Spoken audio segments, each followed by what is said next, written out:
Donc, on va commencer avec Gabriel Begazo. Bonjour Gabriel, ça va? Yes, salut Agathe, ça va et toi? Ça va. Écoute, nous, on s'est déjà vu pas mal de fois, on s'est croisés à des événements, mais c'est vrai que Totalement. je t'avoue, j'ai un peu oublié d'où tu viens, pourquoi tu es là. Ouais, Donc, je ça marche. t'invite à d'abord peut-être nous expliquer comment t'en es arrivé à avoir un projet qui, on va le voir, réunit la finance centralisée et décentralisée, un projet que j'adore. Donc, je suis trop contente de te recevoir. Voilà, mais d'où ça vient tout ça? Yes, bah, merci en tout cas Agathe pour l'invite. Ouais, donc carrément, bah, juste rapidement pour m'introduire, moi Gabriel, donc moi c'est vrai que j'ai un background, d'ingénieur à l'INSA Lyon et c'est vrai que j'étais passionné par l'écosystème crypto, blockchain depuis assez longtemps. J'ai découvert Bitcoin en 2016, parce que voilà, ça m'intéressait beaucoup tout ce qui est théorie monétaire et je trouvais que c'était intéressant la blockchain, parce que ça était un alliage entre, voilà, un peu cet aspect vraiment philosophique, l'idéologie de décentralisation qu'il y a derrière, la théorie monétaire. Je trouve que c'était super important en fait, je m'intéressais pas mal à la monnaie et voilà, blockchain, du coup, on a un alliage entre bah, ce qui m'intéressait aussi sur la partie technique, cryptographie, et vraiment la finance, et comme je l'ai dit, cette idéologie de décentralisation. Et donc après, voilà, j'ai eu quand même des périodes d'intérêt, des intérêts. J'ai pas été à fond depuis 2016, hein, mais depuis 2016, mais voilà, depuis, je dirais 2020, vraiment là, les choses se sont un peu accélérées, notamment grâce à Cryptosphère, une association étudiante en fait, dans les thématiques du coup de crypto-monnaie et de blockchain, qu'on retrouve dans plein d'écoles d'ingé, de commerce et même On maintenant les à. salue et on les remercie d'ailleurs. Ouais, totalement, parce qu'ils font un travail, super et du coup, j'ai créé en fait l'antenne Cryptosphère INSA Lyon et c'est ce qui a permis du coup, bah, que je rencontre des gens super dans mon école, et aussi, dans plein d'autres, écoles et en fait, c'est comme ça du coup qu'est né notre projet CD Labs. C'est comme ça que j'ai rencontré Pierre Nid, du coup, qui était pareil à Cryptosphère, mais dans une autre, antenne, à Télécom Sud Paris. On s'est rencontrés du coup à un event où en fait on staffait parce que ce qui est cool avec Cryptosphère, c'est qu'on fait un peu du staff pour certains events aussi, et du coup, on était à Surfing Bitcoin et voilà, c'est comme ça qu'on s'est rencontrés donc voilà, voilà. Et superbe, franchement, bah, c'est une belle histoire parce que ça prouve que ces initiatives, elles sont pas inutiles. Et donc, Mmh. si vous avez envie d'avoir un impact dans le Web3, les cryptos, tout ça, vous pouvez aussi tout simplement rejoindre une association ou créer la vôtre. Et en fait, ça fait des rencontres. En plus, c'est pas mal de rencontres in real life avec Cryptosphère. Ouais. Donc, c'est pas Non, mal. totalement, totalement et en plus, moi, c'est vrai, ce que j'ai vu, c'est que, ouais, effectivement, participer à des associations, c'est super et aussi essayer de faire pas mal d'événements, et c'est vrai que je trouve quand même que bon, là, les trucs que tu fais comme ça en live, c'est top aussi et c'est vrai que si vous avez la chance de faire des événements comme ça IRL, c'est vrai que c'est super. C'est aussi là où on rencontre le plus de gens et en tout cas, ouais, où les échanges sont le plus qualitatifs et du coup, on peut avoir des idées de projets ou s'associer avec des gens, donc ouais, ça, c'est top. Super, bah alors écoute, je t'invite à nous présenter Mmh. CD Labs, tu feras mieux que moi. Notamment, vous avez quand même deux produits différents et les deux, je les kiffe. Donc voilà. Bah, ça fait plaisir. On Effectivement. t'écoute. Bah, du coup, donc ouais, juste pour rapidement, présenter le contexte, en fait, comment, du coup, cette idée nous est venue? Nous, donc avec mes cofondateurs, on est utilisateurs de l'écosystème crypto depuis, un certain temps et en fait, on utilisait du coup la DeFi, pas mal de protocoles DeFi, mais aussi des échanges centralisés parce que en fait, les échanges centralisés avaient aussi leur point d'intérêt. C'est là où on achète des cryptos, avec une carte bleue facilement, par exemple. Il y a des produits intéressants de staking, sur Binance et pas mal de liquidités aussi. Et du coup, en fait, voilà, on utilisait un peu tout, plein de services, et c'était très compliqué en fait de manager et de gérer en fait tout simplement nos assets crypto. Et du coup, en fait, on perdait énormément de temps en fait dans la visualisation et la gestion de notre portfolio crypto. Et donc en fait, c'est comme ça qu'en fait qu'on s'est dit bah voilà, ça serait bien d'avoir un dashboard, une application qui permet vraiment de tout réunir, de tout agréger pour traquer et manager l'ensemble de notre portfolio crypto, que ce soit du coup dans le monde de la DeFi ou dans le monde de la CeFi, donc des échanges centralisés. Et donc, c'est comme ça qu'est apparu notre premier produit, CD.link. Donc, CD.link, d'ailleurs, CD, pourquoi ça s'appelle CD? Donc, c'est CEDE, CEC pour Centralized, CeFi, SEX, et DE pour DEX, Decentralized et DeFi. Et donc, du coup, Link, on fait le lien entre les deux. Et du coup, à noter d'ailleurs que CD.link, bah, vous pouvez checker le site et ça sera plus tard, du coup, le nom en fait de notre produit. Donc, vous taperez sur votre navigateur CD.link et vous accéderez à ce dashboard, quoi. Et donc, vraiment, donc, ce dashboard, c'est, je ne sais pas si certains connaissent, parmi ceux qui nous regardent, voilà, Zapper, Debunk. Donc ça, c'est des dashboards vraiment pour la DeFi, c'est super intéressant. On se connecte avec MetaMask ou juste on copie-colle une adresse ERC20, pour du coup en fait vraiment voir en fait tous les assets qu'on a sur la DeFi, donc qu'on a directement sur notre wallet ou sur des protocoles DeFi ou même des NFT. par exemple, Zapper permet de voir les NFT. Mais donc ça, c'est super intéressant, mais encore une fois, c'est que la partie DeFi. Donc nous, en fait, on voulait un peu faire comme ça, mais en rajoutant également le monde centralisé pour vraiment être omniscient, en fait, vraiment dans la visualisation et dans la gestion de nos assets. Et donc après, donc voilà, ça c'était vraiment le postulat de base, c'était l'idée de base, et du coup c'est ce qu'on est en train de faire avec CD.Link. Mais du coup, quand on a essayé d'intégrer le monde centralisé de l'écosystème, parce que c'est vrai qu'on était un peu étonnés, on voyait plein de dashboards, comme je les ai cités, qui faisaient juste la partie DeFi. Du coup, on se dit, bah, pourquoi en fait ils agrègent pas le monde centralisé? Et du coup, c'est vrai quand on a essayé de le faire, on s'est heurté à quelques problèmes, notamment d'agrégation de la donnée. Et en fait, c'est vrai que quand on essaye d'intégrer le monde centralisé, donc les Binance, Coinbase, et cetera, et ben en fait, il faut en fait, c'est des services custodiaux. Donc très souvent, en fait, on va devoir les intégrer et du coup faire un compte. Donc on faire un service custodial, donc demander à l'utilisateur de faire un compte sur notre plateforme, email, mot de passe, et cetera. Et du coup, ça, en fait, on s'éloigne très rapidement des valeurs de la DeFi, cette idée aussi de one-click experience. Et donc ça nous correspondait pas vraiment. Et donc, du coup, on a essayé de contourner ce problème et c'est comme ça qu'est apparu notre second produit qui s'appelle CD.Store.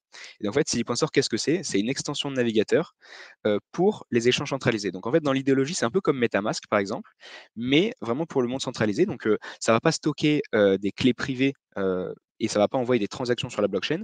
Ça va stocker des clés API. Donc, les clés API en fait, de vos échanges centralisés que vous pouvez exporter directement sur les différents échanges centralisés que vous utilisez. Et en fait, ces clés API, vous allez les mettre sur notre extension de navigateur. Et du coup, tout comme MetaMask, c'est une solution non custodiale, c'est-à-dire qu'elles vont être stockées en local, donc sur votre machine, sur votre ordinateur directement, ou d'ailleurs plus tard, ça on est en train de travailler là-dessus, sur une ledger pour vraiment avoir un niveau de sécurité optimal. Donc l'idée c'est vraiment que plus tard, les clés API pourraient être stockées sur la ledger et vous pourrez signer les requêtes directement depuis votre ledger.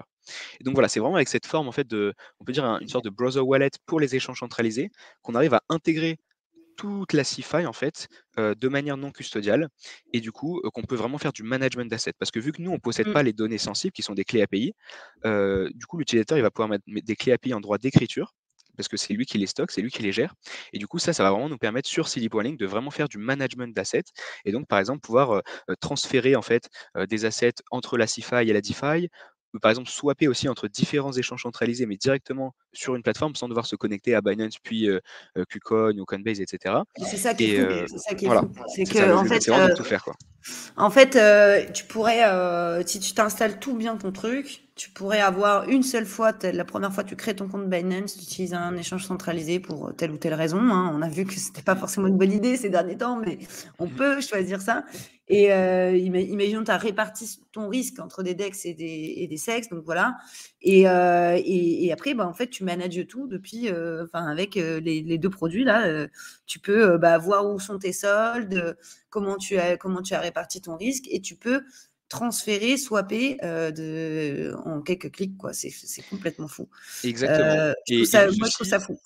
ouais, bah, ça fait plaisir. Merci Agathe, ça fait plaisir, Agathe qui soutient depuis un certain temps le projet, ça fait très plaisir et ouais, c'est vrai juste aussi pour vous expliquer un peu plus la vision, donc nous aussi on rentre pas en compétition avec MetaMask ou tout autre DeFi browser wallet, donc vraiment ça parce qu'on sent qu'il y a quand même beaucoup de produits, qui rentrent dans le marché, donc là, c'est vrai que MetaMask est le premier et vraiment, s'impose, mais de plus en plus, il y a quand même de la concurrence, je sais pas si vous avez vu Rabby ou Frame, c'est des beaux projets et j'en cite, que quelques-uns, mais il y en a beaucoup d'autres et donc vraiment, nous, ces produits, en fait, que ça soit DeFi Browser Wallet pour EVM ou non-EVM d'ailleurs, donc les Temple, pour Tezos, et cetera. Nous, en vrai, voilà, on va pas, en fait, on peut pas tout faire. Donc, pour l'instant, vraiment, l'idée, c'est de juste s'occuper vraiment du monde centralisé. Donc, CD.Store, ça va être vraiment ce browser wallet pour les échanges centralisés. L'utilisateur, il va garder ses browser wallets qu'il utilisait pour la DeFi. Et ensuite, sur CD.Link, il va connecter du coup son browser wallet, donc MetaMask ou Rabby, etc., qu'il utilisait déjà, et CD.Store, pour ensuite, du coup, en deux clics, en connectant deux extensions, vraiment pouvoir, comme tu l'as dit, du coup, tout fetcher, tout agréger sur une seule et même plateforme, quoi. Mais à la fin, vous allez quand même les manger, rassure-moi, Gaël. Ouais, Parce bah, que voilà. bon, hein, Non, mais hein, on n'a step, pas envie step, de les attaquer, mais bon, c'est que ça serait quand même cool, step by non? step. Non, mais oui, c'est vrai, il y a pas mal de gens qui nous ont dit: «Ouais, pourquoi vous faites pas tout?» Oui, c'est vrai que dans la vision, pourquoi pas, totalement et même si on voit dans la vision plus large, même, Mmh. on peut plus tard aller après à s'attaquer au monde de la TradeFi et vraiment faire de la finance traditionnelle aussi. Mais, voilà, ça c'est pas pour tout de suite. Donc, bien sûr, ouais, c'est un peu en tête, c'est dans notre tête, mais voilà, déjà Et le c'est marché est quoi suffisamment gros comme ça, ouais. votre business model alors? Comment Ouais, ça fonctionne? Est-ce que très, c'est très le bonne même? C'est question. peut-être pas le même sur les 2 d'ailleurs, Ouais, totalement. Bah, c'est vrai que c'est un business model qui est différent parce que juste pour aussi expliquer, pourquoi du coup on a ces 2 produits, donc bien sûr ces 2 produits sont complémentaires, hein, parce que du coup, CD.Link, notre dashboard, il a vraiment une utilité, il est vraiment pertinent et il est plus pertinent par exemple qu'un Zapper parce que du coup, Serge dit que Zapper est très cool et je suis totalement d'accord. Nous on utilise aussi Zapper, mais du coup c'est cool, mais voilà, on va pas pouvoir le voir, le monde centralisé de l'écosystème. Donc CD.Link n'a de pertinence que si on utilise CD.Store en réalité. Mais du coup, pourquoi en fait on a séparé ces 2 produits et pourquoi du coup, c'est vraiment 2 produits? C'est déjà bon, la forme, c'est comme ça, c'est-à-dire techniquement, c'est super intéressant d'avoir une extension navigateur pour vraiment stocker les clés API de manière non custodiale et aussi dans notre vision, en fait, on veut que CD.Store, puisse, être utilisé par n'importe quel autre DApp, par n'importe quel autre DeFi protocole pour ramener la liquidité que possèdent les utilisateurs sur leurs échanges centralisés. Et donc ça, c'est super intéressant et c'est pour ça qu'on a pas mal de business angels qui sont des fondateurs de projets, DeFi parce que du coup, pour eux, en fait, ça peut être intéressant de ramener en fait toute la liquidité parce qu'en fait les utilisateurs ils vont pouvoir en fait tout comme quand ils se connectent par exemple à MetaMask sur je sais pas un Angle Protocol, un Happy Wine, un Morpho et ce genre de choses, et ben en fait ils vont pouvoir se connecter à CD.Store et investir en quelques clics l'argent qu'ils ont par exemple depuis leur Binance sur la DeFi. Et donc ça c'est super intéressant. Et du coup pour répondre à ta question, donc le business model, donc pour CD.Link le dashboard, ça va être ce qu'on retrouve quand même souvent dans des dashboards, donc des micro fees, donc vraiment des petits frais sur des fonctionnalités de management. Donc, par exemple, quand on va pouvoir trader, par exemple, on va pouvoir trouver en fait le swap le moins cher. On va agréger par exemple OneInch et les échanges centralisés et trouver la route la moins chère pour l'échange. Donc, ça, en fait, on va mettre un petit frais là-dessus et ça va quand même nous permettre d'être très pertinent et très peu cher. Après, il va également y avoir en fait tout ce qui est tax reporting. Ça, on sent que c'est un gros pain qui arrive. En France, pour l'instant, on est plus ou moins prémunis parce que, il y a, voilà, il faut juste déclarer, sortie crypto fiat. Mais ça, je pense que ça va changer avec MiCA notamment et par exemple, aux États-Unis, ils doivent report toutes leurs transactions, tout leur historique, DeFi et CeFi et du coup, donc ça, c'est un gros pain et donc nous, en fait, vu qu'on agrège tout, l'utilisateur, il va facilement pouvoir en fait, on travaille sur une feature où il va pouvoir exporter toute sa data et ensuite, nous, on va travailler probablement avec un partenaire comme Waltio en France ou d'autres plus gros comme Blockbit pour ensuite faire Mmh. toute la partie tax reporting. Et donc ça, c'est un business model aussi intéressant. Et enfin, pour CD.Store, du coup, pour l'extension, bah là, en fait, on va un peu se calquer sur le business model, par exemple, d'un MetaMask, donc mettre des side features comme par exemple pouvoir acheter des cryptos directement depuis l'extension Mmh. et donc là mettre des frais là-dessus. Donc là on peut travailler par exemple avec un MoonPay voilà, ou des fiat on-ramp provider. Et aussi un gros truc important là, donc là c'est plus côté B2B. Là en fait on est en train de construire notre propre infrastructure API pour les échanges centralisés. Parce que pour du coup la DeFi, nous on utilise déjà des API, ce qui nous permet vraiment de pouvoir fetch, actualiser tous les prix, les différents tokens, les différents protocoles. Donc ça on utilise déjà des choses qui se font et qui sont pas mal. On utilise les API de Zerion et de D-Bank. Mais pour en fait la partie CeFi, bah, en fait il y a quasiment rien. Il y a rien même. Et donc c'est nous là qui est en train, là c'est les devs qui font un gros travail là-dessus, de faire vraiment toute une infrastructure des API. Et ensuite ça peut être intéressant parce que du coup plein d'autres projets pourront les utiliser pour justement fetch, par exemple tous les NFT qu'il y a sur Binance, etc. Et donc ça aussi c'est un business model intéressant quoi, qu'on va développer. Et pourquoi pour CD-Link, vous avez pas un freemium, genre TradingView? Mmh. Non, ça c'est vrai que c'est une bonne question, on y pense, hein. D'ailleurs, ouais, c'est vrai que le business model il est pas encore figé. L'idée c'est pour l'instant du coup on va Bah, de toute d'ailleurs, façon, c'est ça une start-up, hein. C'est une voilà start-up, déjà, vous exactement. devez Il capter le faut market fit, vous devez avoir du monde et puis, vous exactement. allez tester des business models, mais c'est intéressant. Non, Vraiment, c'est vrai vraiment que chouette. Freemium, on y pense aussi. On peut faire par exemple, là, du coup, là, pour info, on va launch une private beta pour CD.Store très, très rapidement, là, dans 1 ou 2 semaines.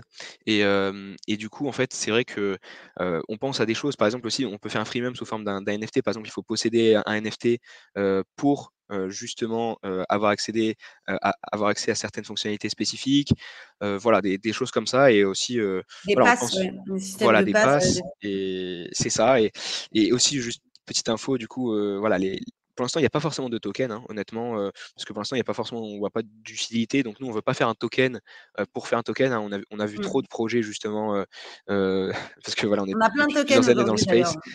Je Ouais, crois que bah, c'est c'est vous êtes le seul sans token. Ah OK, non, bah ah si, si, si, vous êtes le c'est seul sans OK. token. Mais Mmh. donc voilà, les tokens parfois c'est super, hein, et je doute pas que les projets là qui vont présenter avant, enfin juste après, ont vraiment une tokenomics pertinente. Mais pour nous, pour l'instant, on trouve pas de tokenomics pertinent, Ouais, il donc y a on va pas pas ouais, faire un bah, non, token non. pour ça, quoi. Mais du coup, ce que je voulais dire, c'est que, voilà, pour les vraiment early users, il y aura d'autres moyens de les incentiver. Et voilà, justement, je parlais d'une sorte de NFT, pour avoir accès à des fonctionnalités, préférentielles, ça peut être un exemple, quoi. Ça pourrait être des choses qu'on pourrait gagner en giveaway et comme ça, on irait tester. Voilà. En tout cas, bah, je pense que déjà, en fait, le service rendu est quand même pas mal, quoi. C'est-à-dire que on n'est pas obligé d'avoir un token sur tout, en effet. Et si ça rend service, bah, ça va être utilisé et puis c'est tout, quoi. Enfin, dans ça, c'est pas plus compliqué que ça. Et ben, je te remercie beaucoup d'être venu nous expliquer tout ça. Et puis, bah, je vous souhaite bonne route. C'est quoi les prochaines étapes pour vous? Est-ce que vous Ouais. avez un message, besoin de quelque chose? Ouais, carrément, carrément, carrément. Bah, du coup, donc là, les prochaines étapes, donc nous là, il y a beaucoup de choses, hein, qui se passent, ça va très vite, ça fait à peu près un peu plus d'1 an qu'on est dessus.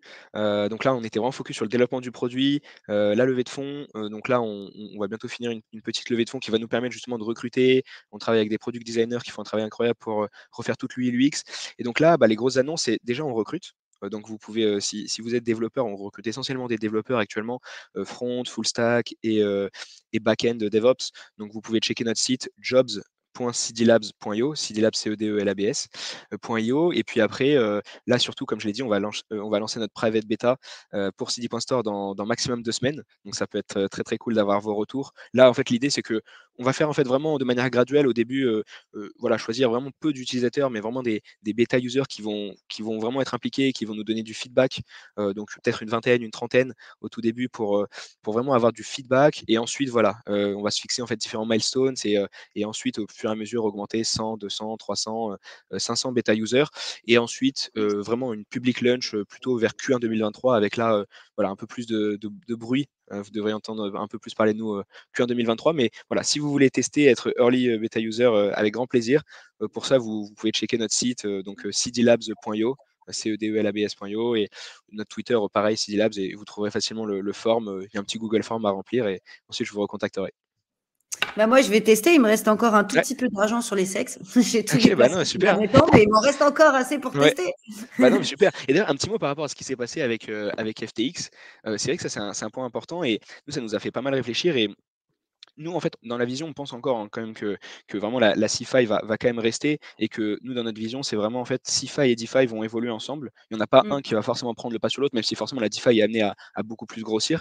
Mais du coup, par exemple, ce qui est intéressant, c'est que si des utilisateurs, par exemple comme nous, hein, ne font pas vraiment forcément très confiance, surtout actuellement, là, je pense qu'il faut un peu laisser un peu passer, voir ce qui se passe, mais ne font pas forcément confiance aux échanges centralisés.